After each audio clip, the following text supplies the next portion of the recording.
Stop searching, start working. The easiest way to find office space is at comparetheoffices.com. Okay, so picking an office in London, it's about so much more than just a postcode, isn't it? It's really about defining your company's future.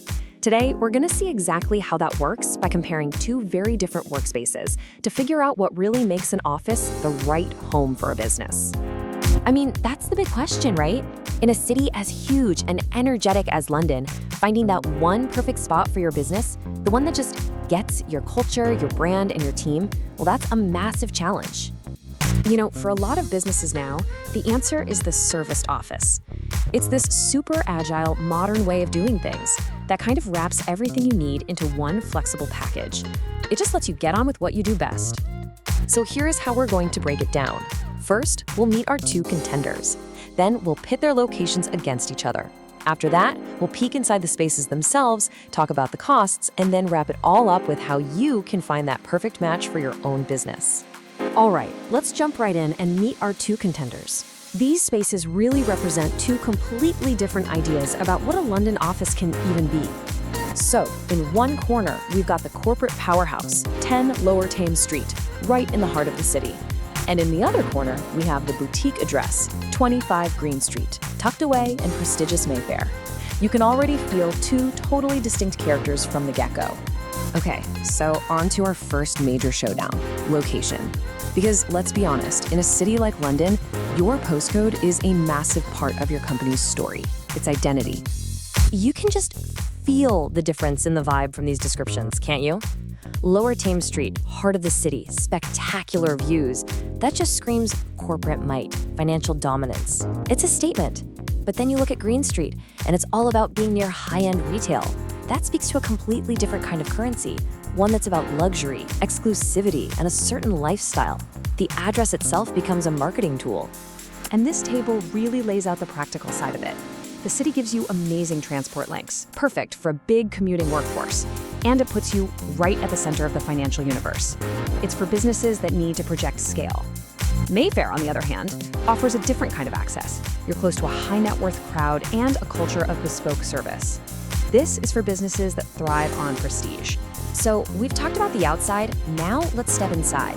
Because it's not just about where your desk is, it's about what comes with it. The amenities are what really turn a space into a community. Now, before we get into the differences, let's talk about what's the same. Both of these spots, like any good serviced office, have got the essentials covered. We're talking fully furnished, IT and phones ready to go, access to meeting rooms, flexible terms so you're not locked in for ages, and breakout areas. That's the baseline. But this is where their paths really diverge. Let's start with scale. 10 Lower Thames Street is a whopping 42,000 square feet. This is a space built for a ton of people, with a buzzing, high-energy atmosphere. And that sheer scale allows for some amazing campus-style perks. Just think about the employee experience here.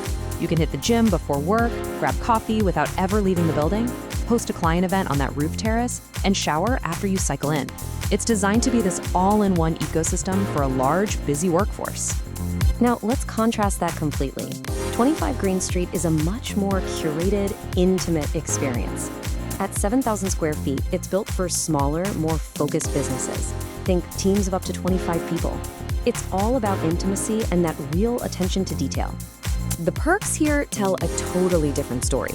It's less about serving the masses and more about providing a premium, high-touch service.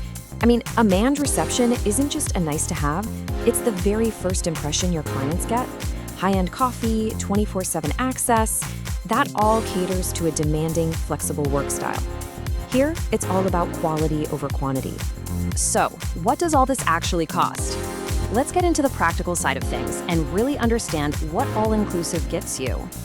Okay, and this is where it gets really, really interesting. At first glance, the prices are surprisingly close. We're talking £600 per person in the city versus £650 in Mayfair. So that tells us right away, this decision isn't just about finding the cheaper option. It's about digging deeper and understanding the value your business gets for that money. And this is what makes the whole model so powerful. Think of it like a subscription service for your office. You have one predictable monthly fee that covers everything: rent, Wi-Fi, furniture, cleaning, you name it. It just gets rid of all those operational headaches so you can focus 100% on running your business. So, We've seen two very different spaces, two totally different vibes, two different sets of perks. Now, let's bring it all back home to you and your business. How do you take all this info and actually make the right call? Well, it really just comes down to asking yourself a few key questions. So the choice really boils down to these three things. First, who are you? Are you that fast-paced, energetic hub, or are you the focused boutique consultancy? Your office culture needs to feel real. Second, what do you actually need? Be honest about which perks will genuinely make your team's work life better. And finally, what do you want your address to say about you? Because whether it's financial power or luxury prestige, your postcode is definitely talking for you. Ultimately, what this tale of two addresses really shows us is that your office is so much more than just a place to work. It is a statement. It's about who you are, what you value, and where you're going. So the real question is, which identity fits you?